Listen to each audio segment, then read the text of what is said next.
Namaskar, dear devotees and friends. This evening, instead of our regular The Gospel of Sri Ramakrishna, Panchama Veda, I shall try to remind you about a great spiritual personality who was born, realized the truth, and gave up his body on this particular full moon day. He is the famous Gautama, the Buddha, the enlightened one. Sri Buddha is the embodiment of knowledge and love.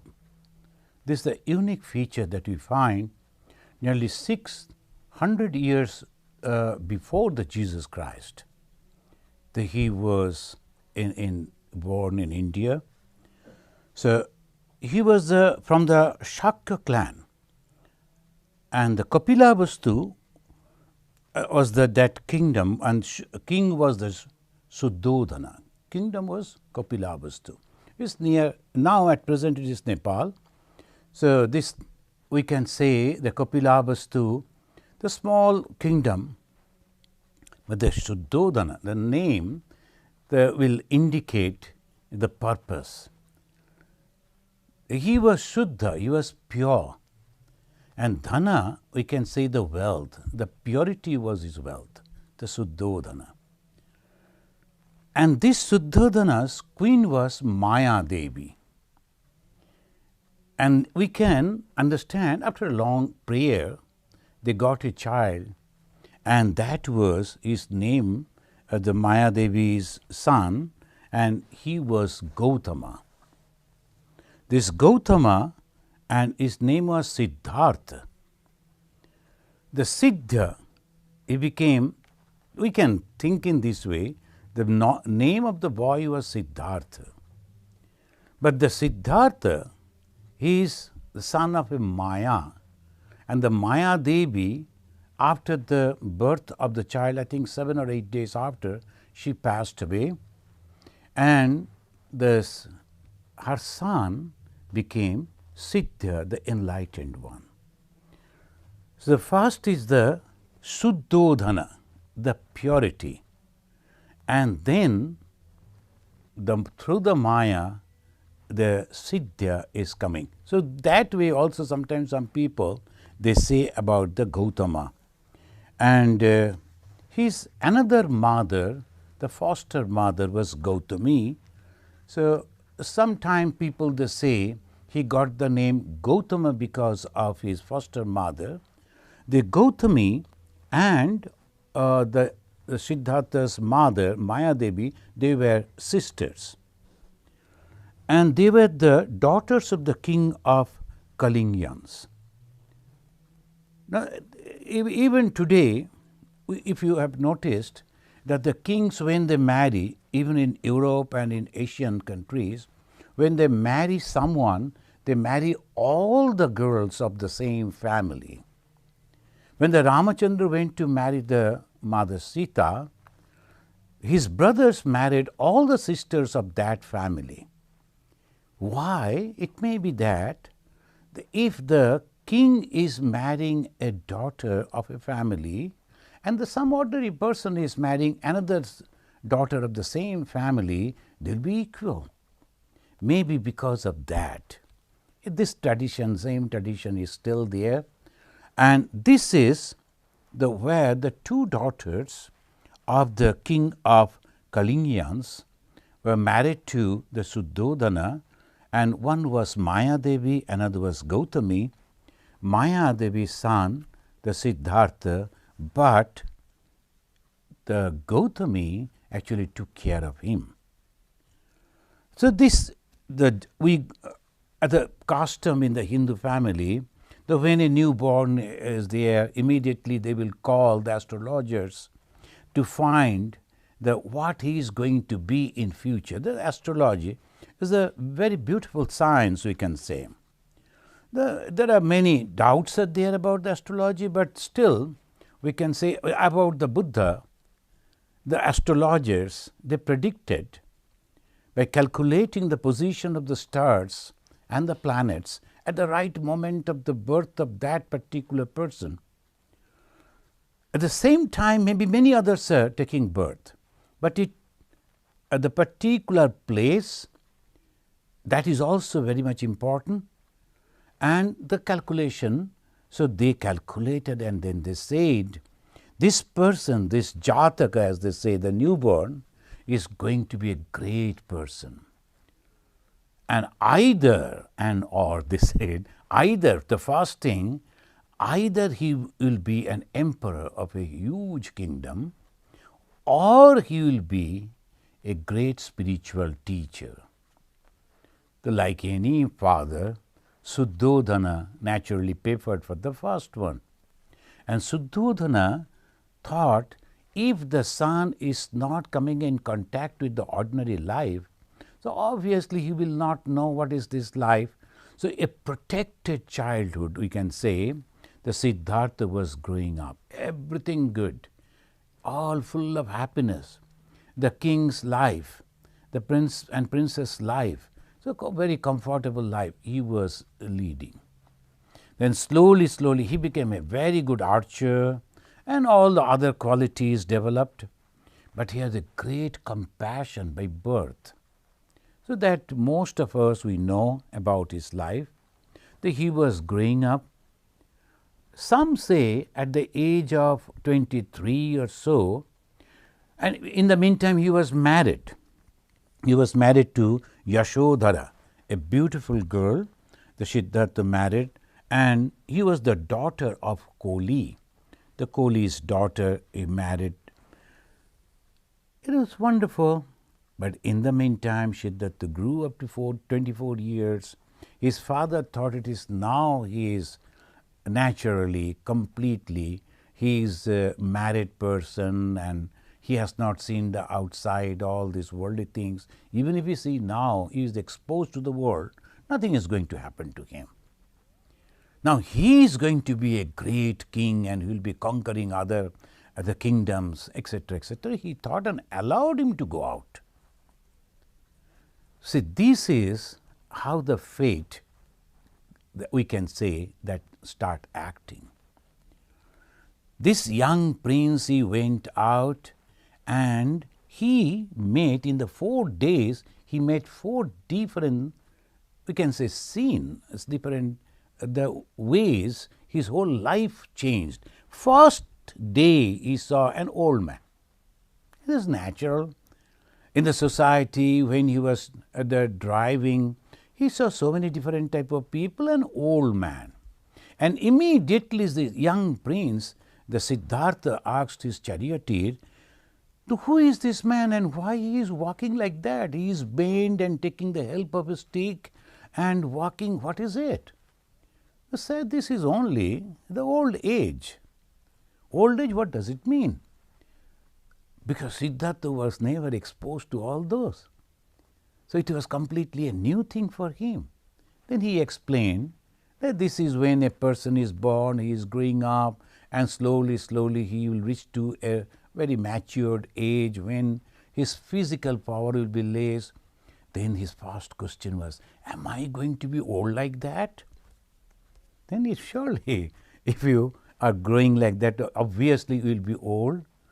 Then he came back and he started pondering, oh my God, then what is the use of life?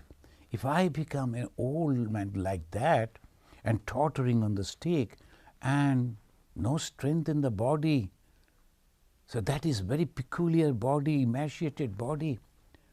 Next day he went, and that day he saw an ill person. The people were taking him to the physician, and what happened to him? He is ill. What do you mean by illness?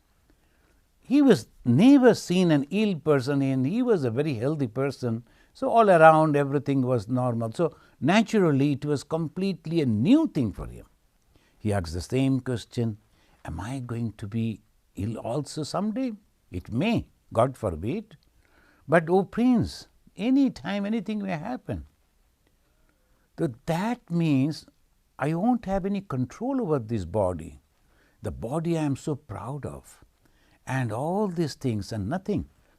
Now the discrimination, the bichara is coming. So he is analyzing his life.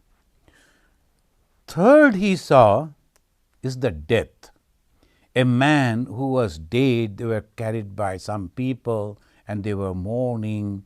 And the young prince, when they saw and asked the charioteer's friend and guide, then who is he? He is a dead person.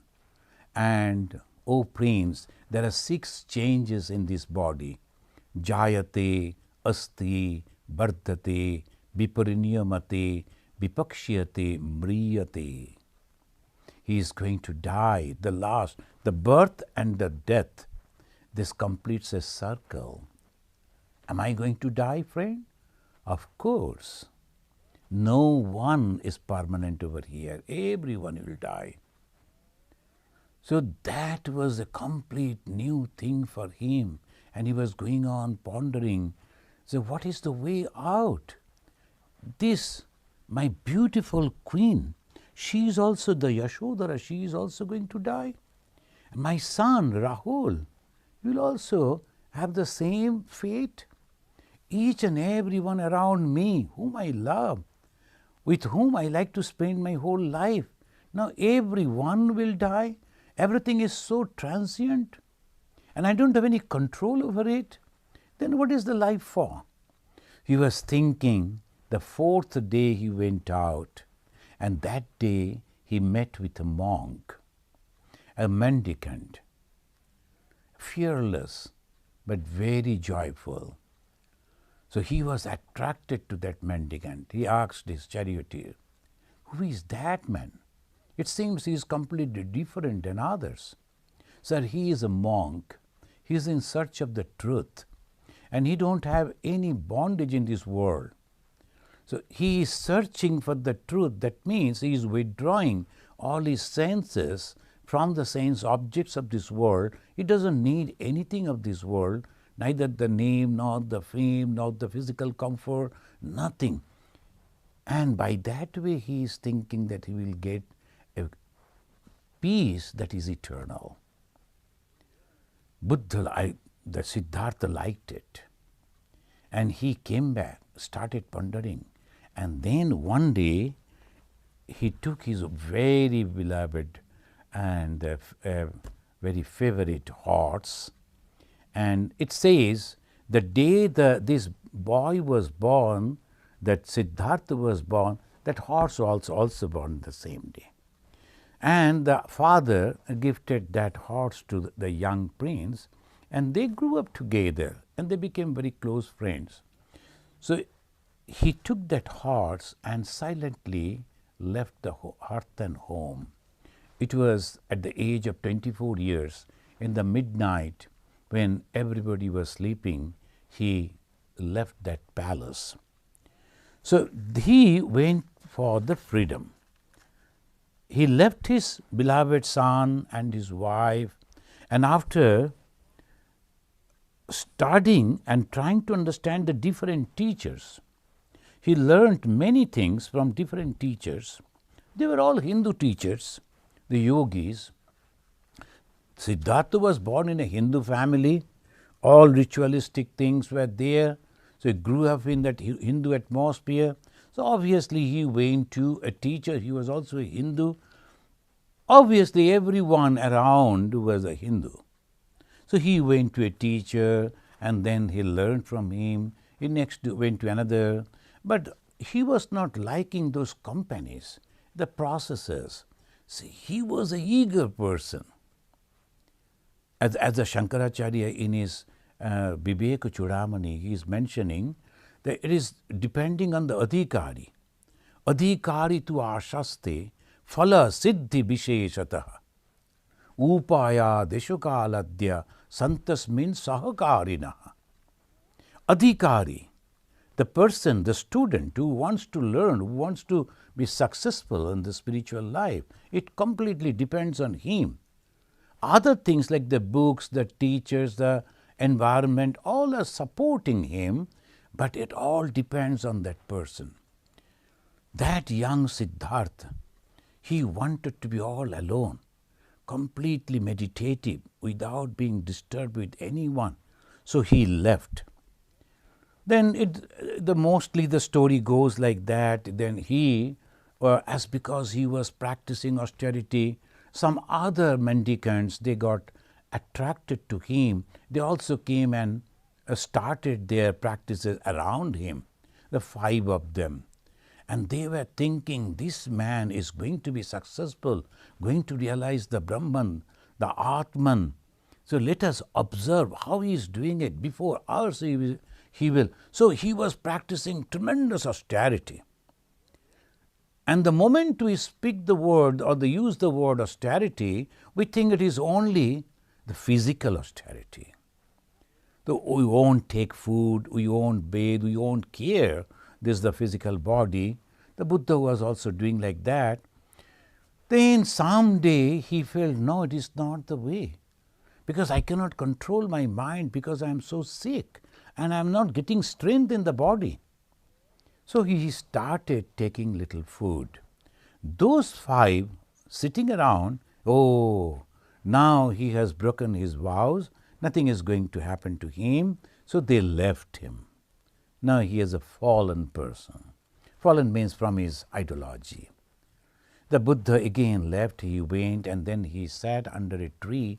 By the side there was a beautiful river, and he went and bathed and came and sat, and he was thinking that without food, I won't be able to be successful. When we were studying the Avadhuta Gita, this Avadhuta also, it says, and the Lord Krishna is telling the story of the Avadhuta to Uddhava. He is mentioning that the body is a bondage. That's true. My mind is a bondage. It's true. But this is the only option for me, utilizing the body and the mind to go beyond this limitation. They're limited, body and mind. But I have to take the use of the body and the mind, and we should use it in such a way so that we can cross and jump at the other side of the limitation. Buddha thought in that way, no, this tremendous austerity is not necessary. And when you talk about spiritual austerity, we always think about this not eating food, not wearing the shoes, not putting the clothing, like that, all mainly physical. Of the Bhagavad Gita, it has listed that actually it should be the Bachik Tapasya, not using any filthy words against anyone or criticizing anyone. That is the control, tapasya, the austerity. That is the austerity of the speech. Manasik tapasya, not thinking anything negative. That is also tapasya. And of course, kayika tapasya. Kaya means this body. So these 3 should go together. And for that you need a strong body and mind. So Buddha decided, no, from now onwards I have to eat. And luckily, as the God will, the one lady Sujata came and she brought some food and Buddha ate that food. After that he felt very comfortable now. And as it goes, Yahashane shashutu me shariram tagasti mamsham pralayancha yatu, he started telling himself. He was telling, I am going to sit on the seat and I am not going to leave this seat before I realize. So that is the decision, the resolution that he has taken. In the Vedanta, they always say, the first step is your own resolution. I am going to realize Brahman, and nobody else can help you. Somebody is telling, do you like to realize God? Well, sir, it is nothing, it's good idea, but let me spend some time, earn some money, arrange something, then I will talk to you. Not like that. A person is taking that decision, and that decision is firm. Whatever happens, I am not going to budge from this. So that Siddhartha sat and he meditated, and ultimately he broke that. The Gautama, the Siddhartha, became Buddha. Buddha means the enlightened one. What is the enlightenment? Now we will come slowly to that. this enlightenment, the going beyond the dukkha, that is the conception of the Lord Buddha and the philosophy of the Lord Buddha. So Buddha, he got that. So he gave the name in Pali, Vimutti. Vimutti means liberation, the free state of mind. Is a free state of mind. In the Vedanta, they will say Jivan Mukta. Shankaracharya will be so happy to use the word Jivan Mukta. And Shankaracharya again said, again and again, Jivana Mukti Sukha Prapti Hetabe Janmadharitam. Why you have taken this human birth? Only for that. What is that? Free state of mind. Free from what? I am free. In America, they always say it is a free country, free citizen. Whatever we like, we can do. So that always the free thinking, free actions. But that is not the freedom in the spiritual sense. What is the freedom? No desire. I am not bound by my desire. That is the freedom. Oh, I will go to that, the restaurant, you will eat that, and then all the desires are there. You cannot say free. Of course, you are free economically, socially, then okay. But that freedom is limited. When the scriptures speak about the freedom, the Buddhism, Hinduism and other religions talk about the freedom. This freedom means desirelessness. They called it Vimutti, the free state of mind. And this is the ultimate concept, Vimutti. Now, early Buddhism accepted the two types of Vimutti. There are naturally, it is a thought, and slowly it is taking the form as it is growing, and we can imagine it is 2,600 years before an idea came. At that time, they thought in some way that was completely at the beginning. Then afterwards, some people came, they started analyzing, and the different things came. At the early stage, the Buddhism, they accepted two types of Vimutti. Cheto Vimutti and Prajna Vimutti. What is the Cheto Vimutti? Emancipation by way of attainment of the free state of mind. Mukti, in Sanskrit we say Mukti, say Mutti, maybe in the Pali, I don't know whether I am pronouncing perfectly or not, that this Mutti, Vimutti, B is used to give the emphasis perfectly. So, Vimutti, the perfect way of liberation, that means there is no desire in the mind. That is the unique conception. And when you are practicing that, trying to reach that, you become emancipated, you become liberated. So, you are trying to make your mind completely free by that way. It is not that you are analyzing, you are just practicing. By that we get. It is possible. So, it says, Jacheto Vimutti. Maybe in the Hinduism, sometimes the devotees, the path of devotion, the bhakti, they will say the grace of God. I was trying to realize God, I was praying to God in the Hindu way, then suddenly the God revealed before me. But another is Prajna Vimutti. This Prajna Vimukti, emancipation by a development of knowledge. When we are analyzing, so friends, there are two types of people, but we can say four types of people are there according to their mental condition, aptitudes, the feeling and thinking. The one is very active type. They are karma yogi. Hindus will say, go for karma. In the Bhagavad Gita, Lord Krishna is asking. It's good. You are active, do it. Do it unselfishly, not for any self motive, with the self motive. So that is another one way. Another is the devotional. God is there, I like to pray, I like to cook for God, I like that. That is another devotional. Another is the withdrawing the senses in one time and then merging with that Atman. Another is why this, why this, why this, asking, analyzing. This is called vichara. Lord Buddha's way mainly emphasized on vichara. But all people cannot do that. So there were vimutti. So early Buddhism, they allowed people with some type of practices, and because they were practicing, by that way they got liberated. What is the liberation? Desire freeness. And when there is no desire, completely free from that, this is a wonderful joy comes. And in the prajna and the way of knowledge. Vimutti, it is accepted by both the practitioners, whether the prajna or cheto, they all, it is shila. Shila is important. The moral conduct. Pancha Shila, the very famous in India, the 5 types of disciplines you must have to.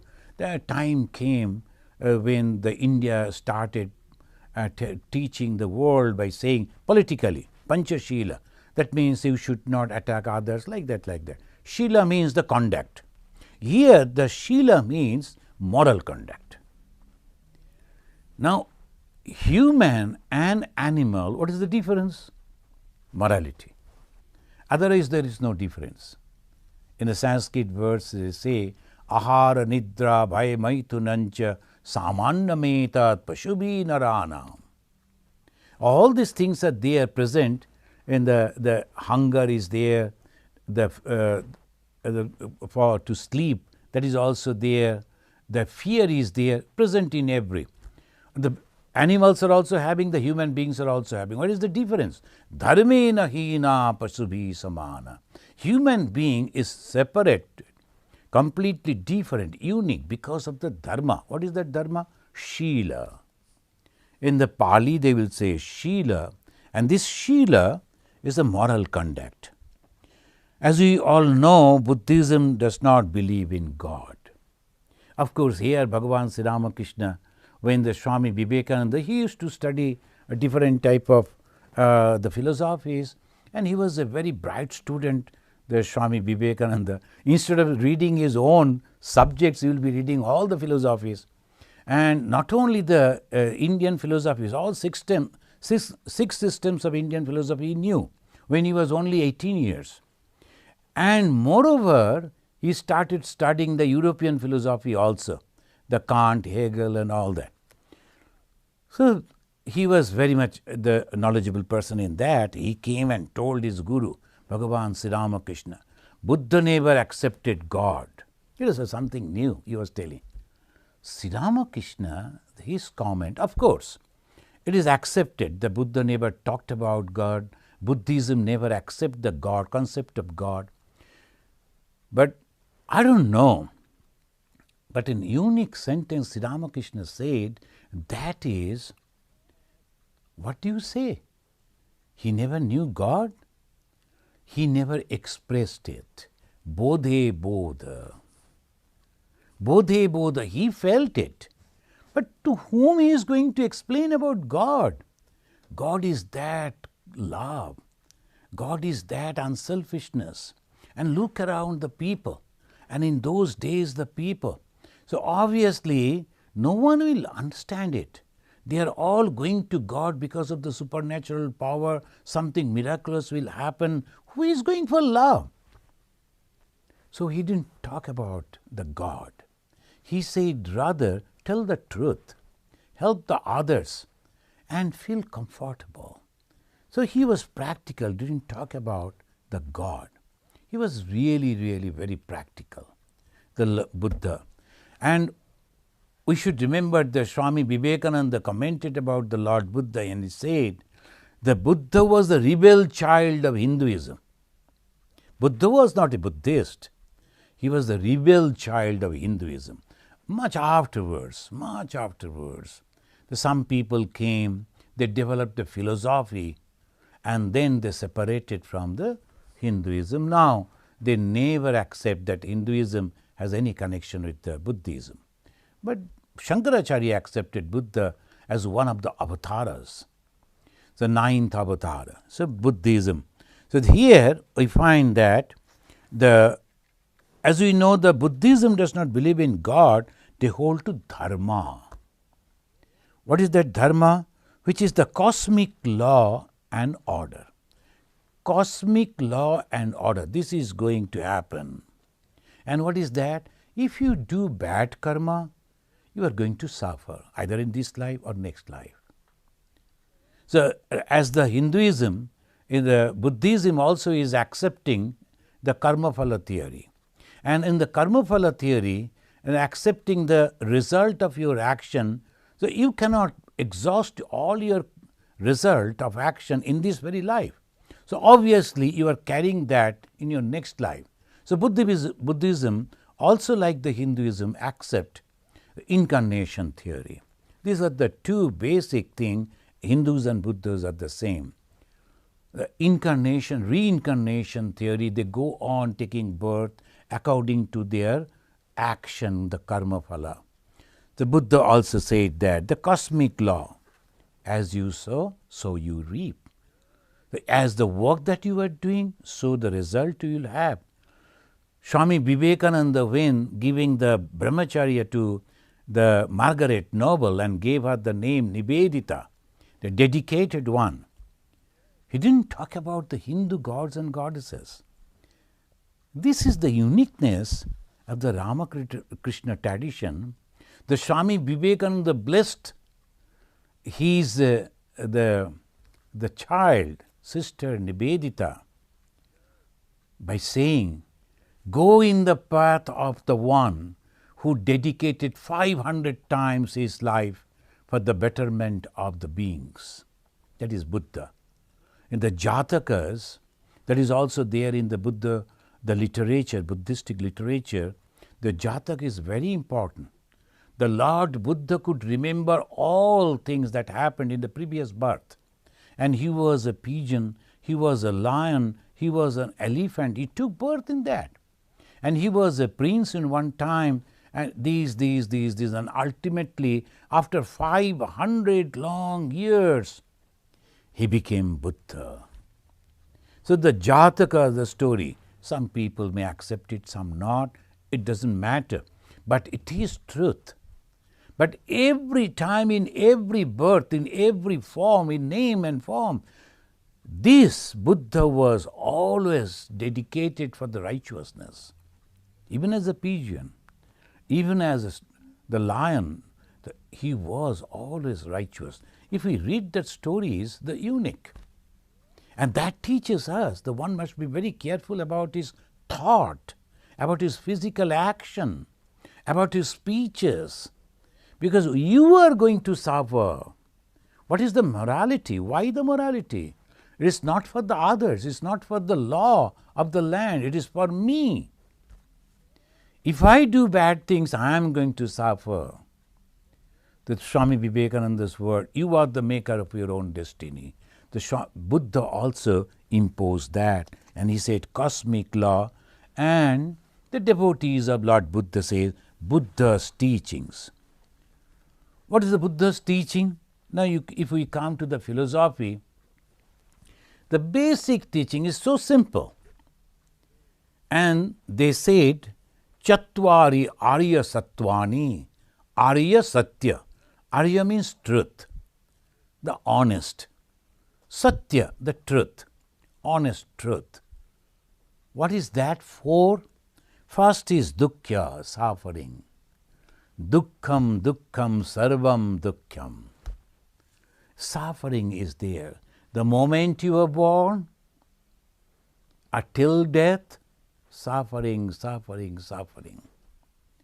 As a small little baby, so it cannot do anything depending on the help of its mother. If the mother is taking care, it will survive. If not, so that suffering, suffering, suffering. Before the birth, in the womb of the mother, the 9 or 8 or 10 long months, suffering. After the birth, suffering. Then growing up, if we look at our life, every day, every moment, so many things are happening. And all our bodies, every day, it is deteriorating.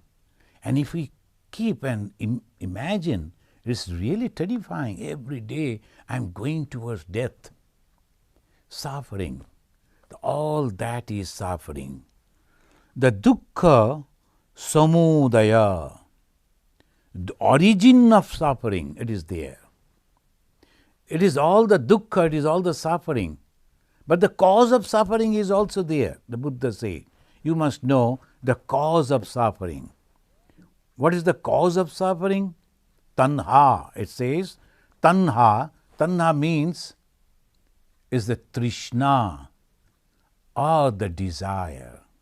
The Vedanta says desire, trishna, vasana, and the Buddhism says tanha. It is only because of the language it is changed, but the thing is the same. The more desire you are having, the more suffering. Why you are suffering? Because you have the desire. And the moment you are having the desire, and if it is not fulfilled, the obviously will suffer. The life is nothing but suffering. The cause of suffering, your desire. Then the Buddha says, of course, there is a path, a removal of suffering. Dukkha nirodha. Nirodha means cessation, the control, or we should say cessation, completely removed. The dukkha nirodha, it is also possible. And finally, the fourth step, it says, dukkha nirodha magya. The magya means the marg. As we call the marg means path, the way, it is there. So dukkha is the cause. Dukkha, the suffering, is your life. Whether you think that I am a great person, nobody can catch me, I am above all laws, I am enjoying. No, you are suffering. The fear is always haunting you. The suffering is always following you as your own shadow. You cannot go beyond that. So this is the suffering. The cause of the suffering is also there.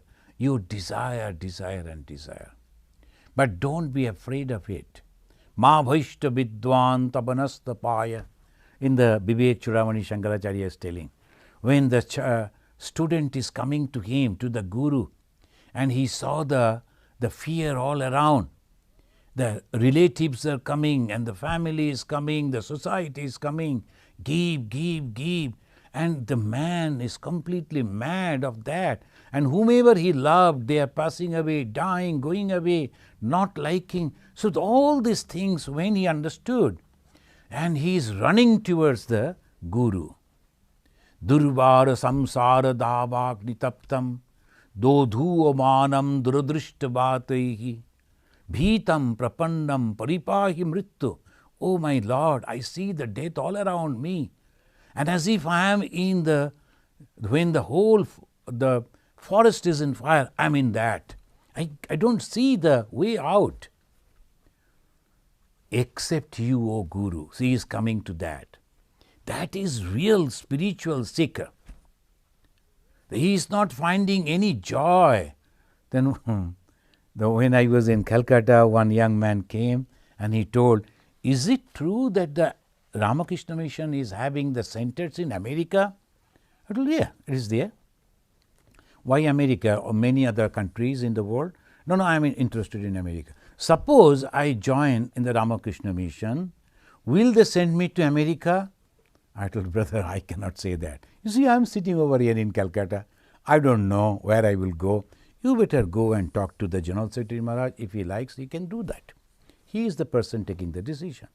But if you are thinking that you will come to Calcutta by joining the Ramakrishna Mission, your desire is to America, if your desire is to visit America, to come to America, and that is why you are becoming a Ramakrishna Mission monk, and that will be terrible. You are going to suffer. So that is why it says you should not have any desire. And Nirodha, the upaya is there. What is the marga? And he is telling Ashtangik marga. The Ashtangi means Ashtanga, 8 different limbs. So friends, the 8 different limbs, when you talk about Ashtanga, they are like this.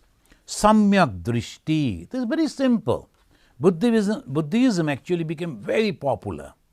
Why? People could understand it. And they felt, yeah, we can follow it also. So when you are talking about the Vedanta and everything is nothing but that consciousness, you are not the body, you are not the mind, most of the people are so much afraid. Oh my God, we went and we heard that I am not the body, then who am I? I am feeling hungry, and when I am pinching, I am feeling pain, but I am not the body. What the Swami says? So this is a bit of confusion. So the Hindus developed the devotion and there are so many others. Buddhism, understanding this, he learned all those, so he made it a very simple for the ordinary people. They said first is Samyak Sankalpa. So what is the aspiration, right aspiration? No, I am going to be good. That is the first Sankalpa. Sankalpa means taking the oath to myself, to yourself. From today, I am going to be good. So I can remember when we were very young, our seniors used to ask us, and the 1st January, oh, 1st January we need this gift, that gift. Okay, but open your diary and write.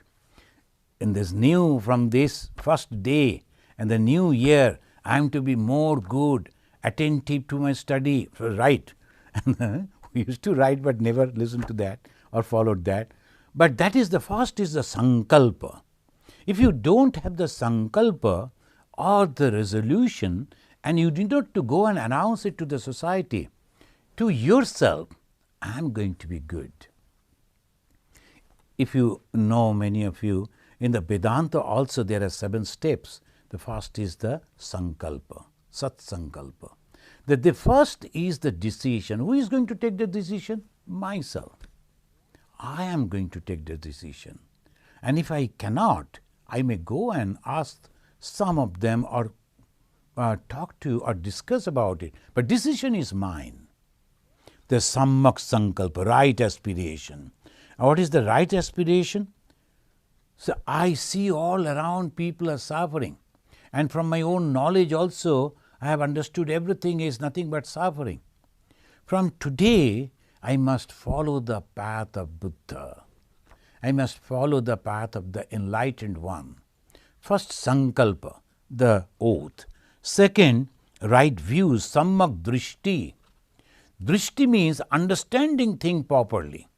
So, unbiased views with regard to all the ideas and facts of the life.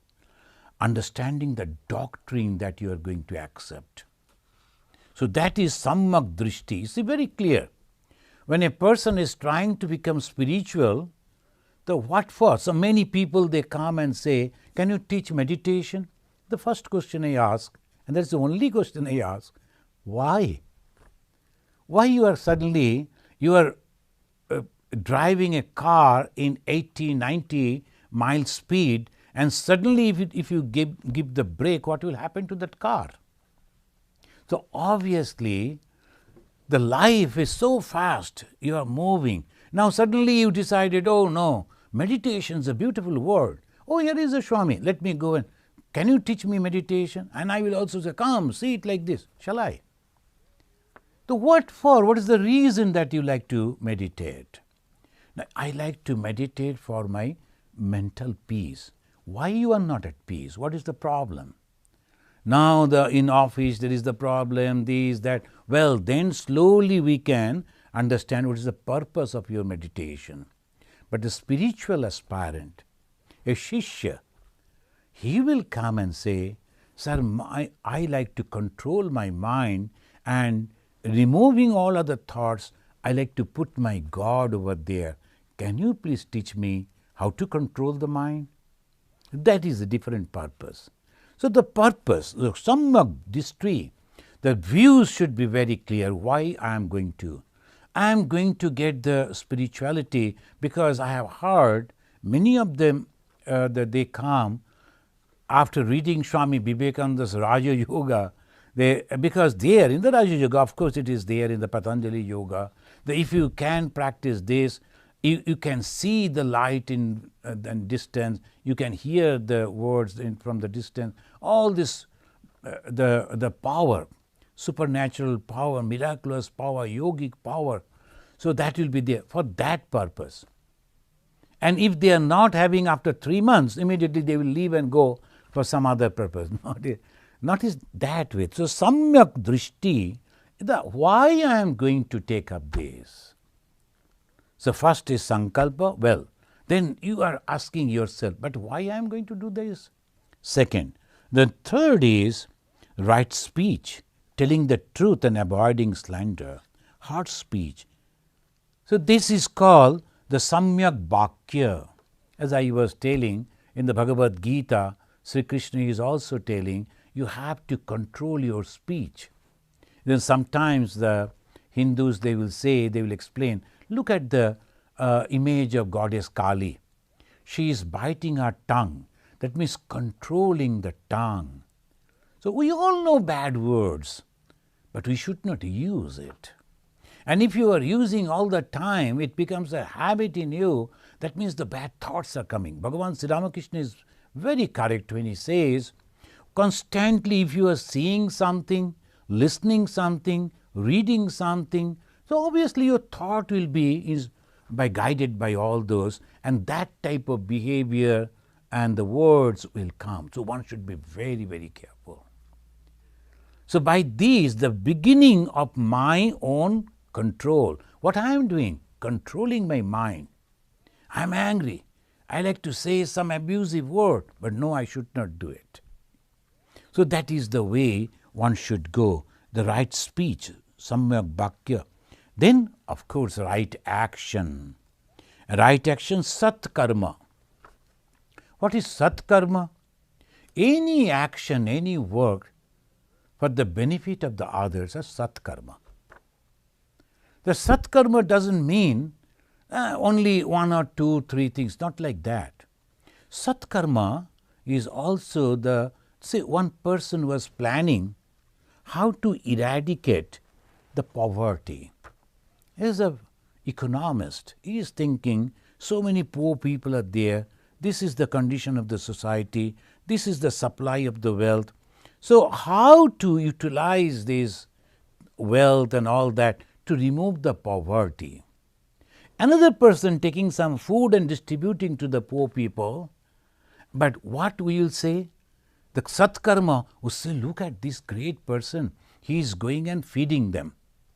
Every time you are giving and feeding, but never helping that person to stand on his own feet. You don't want. You want they should be poor. I am not criticizing those who are very kind soul and helping people. Of course you should do. But at the same time, we should also think how to help them to stand on their own feet. Give them education. Give them vocational training, and so that they will stand. That is also Satkarma. When a man is planning, we don't think that is a Satkarma. That is also a Satkarma. And the ruler and as an administrator, he is planning and taking the action so that everybody should be same way, should go. The people who are having the physical power, the muscle power, they should not torture others. That's also Satkarma. So Satkarma means in my own capacity when I am trying to help others, the Satkarma. And then right livelihood. Some people, they will be selling the narcotics and earning a lot of money, and then they are giving that money to the temple, to the churches and to the synagogues, and we are giving them certificate. Who's a great donor? You see? You have to understand. Sometimes the great spiritual personalities also make the mistake by saying, I don't see the color of the currency. I only see the currency is coming, the money is coming to me so that I can help the poor people. But the person, he has ruined the society by selling the narcotics. Are you not indirectly helping him? This is called the right livelihood. Oh, I will earn a lot of money and then I will distribute this money by selling narcotics or doing other bad things? No. So the Lord Buddha is giving these 8 steps one after another. Then come the right endeavor. Right endeavor, sat vyama. Endeavor, I should try. As maximum as possible, I should do. I cannot go and eradicate all the suffering of the whole world, but at least I can help one person. That let me do. No, what I will do, I cannot help, so I am not doing anything. No, not like that. If I can help someone by inspiring, by giving a teaching or giving some material help, that I should try to do. So this is called the right endeavor, sat vyama. Today I have received an appeal from a lady. She alone, she is living and living a monastic life. She is a nun and she has arranged some money from somewhere. Whenever anything is happening, she is reaching out to them, feeding them, giving the clothings. Just to one lady.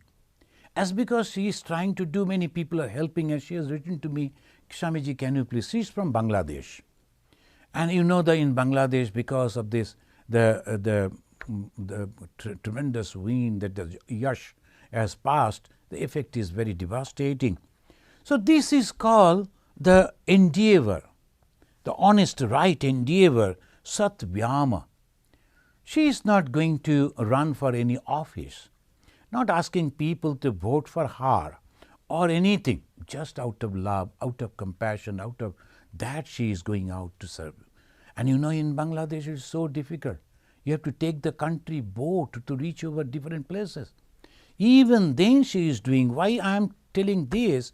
Because when we read something, is there anything that really happening? It is really right mindfulness. The right mind, sat smriti. See, when we think, ultimately when we become old, what is actually our company? Our memories. And no one will be around. Your children will be grown up and they will be settled somewhere else. Grandchildren will be busy in their own way. Neighbors will also not come. Your friends are also old like you. And who will give you the company? Your memory. And what you are going to think at that time, if you have done all through your life, cheating people and doing bad things, think.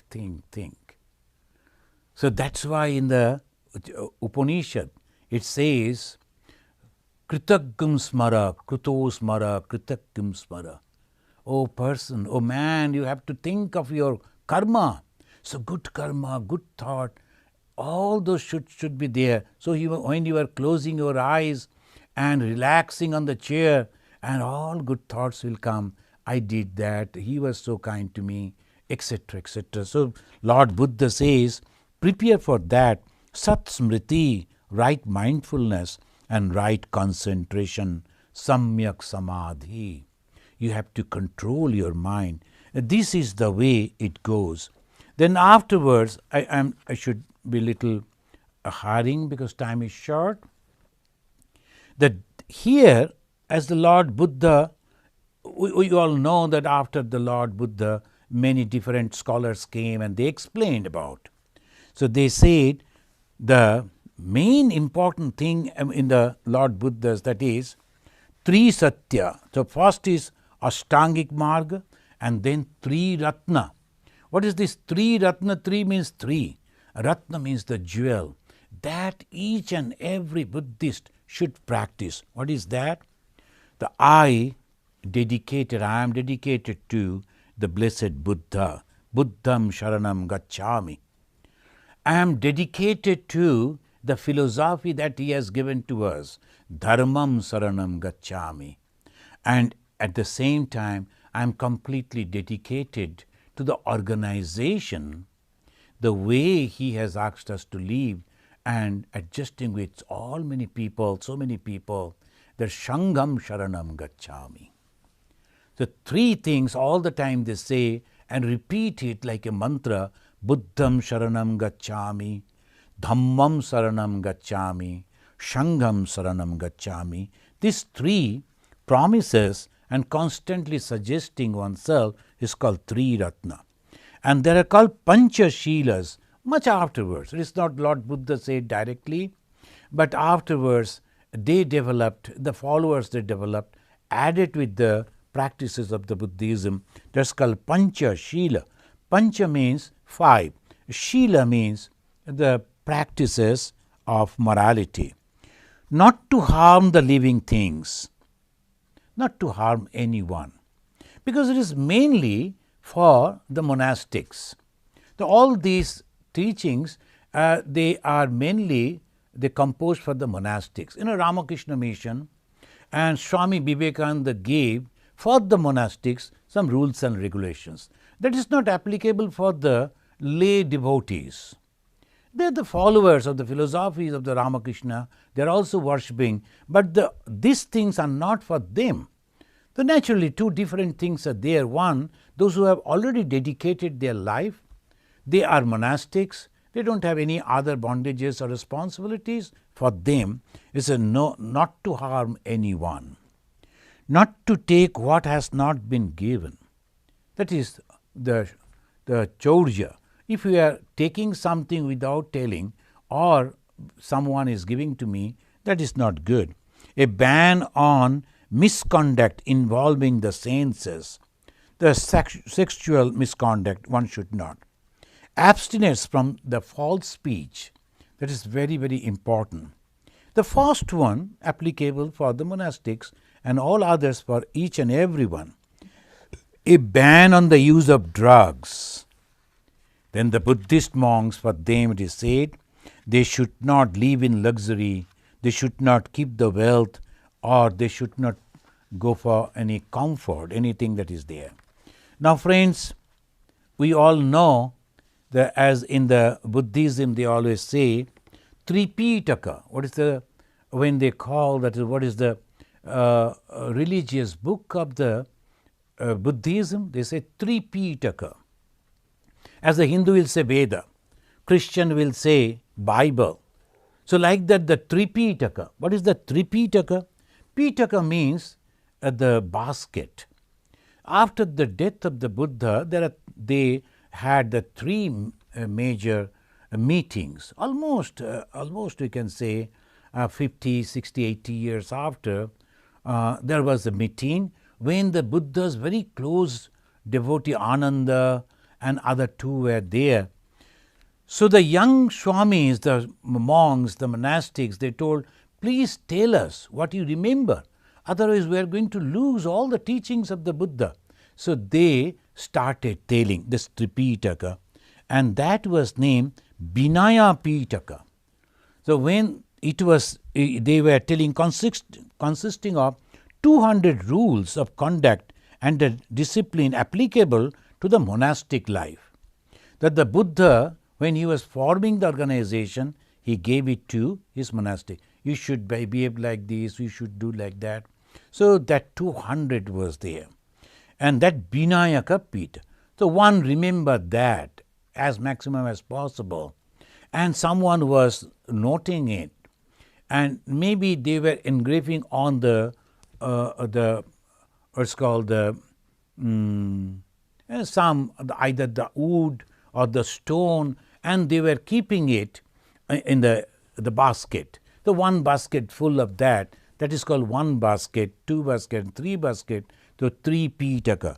The second was the Sutta Pitaka, collection and contents of series of teachings and discourses based on the recollection of Buddha's own words. And then the Dhammapada, they always say, Buddhas, and Abhidhamma Pita. Abhidhamma Pita, that consists of 7 books analyzing, that is a philosophy ultimately. The main 2 was that what the Buddha said about the monastics, what the Buddha said about the followers, the lay devotees, then afterwards they understood only teaching won't do. To prove that it is a religion, that we need a philosophy, and that philosophy they made in this way. So mostly that is called the Tripitaka. The contribution of Buddhism we can conclude by saying like this: the equal respect for each and every one. That is the greatest one. His love reached to each and every one. As the Brahmanas, like the Sariputra, Modgalayan, they joined this organization. Kshatriyas, like the Ananda, Rahul, Aniruddha, they were there. Vaishyas, like the Yasha, Anathapinda was there. And Shudra, like the Upali, though she was a lady, she could also join that. Developing local languages. So why?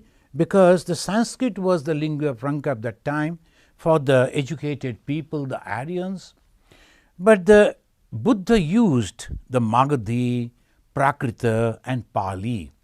So that way he could reach to the ordinary people, they could understand that. But when you were speaking in English, some people, they're okay. But when you speak in their mother tongue, it becomes very easy for them to understand. So like that, Buddha used that, and it became a very, very popular religion because only some of the practices, and that changed the whole society. When you give the philosophy, it's really difficult for the ordinary people to practice. But if you tell every day you should practice, a little food should be given to the poor people, or at the same time to the animals, people can practice it. So that is the way it develops. Hinduism also have that. And let me conclude by saying the contribution in the education. The lot of women joined. The Yashodhara also joined, and afterwards all these women also joined, and they were the big form, that a big group was there. And this is the Buddhism, the first time organized religion.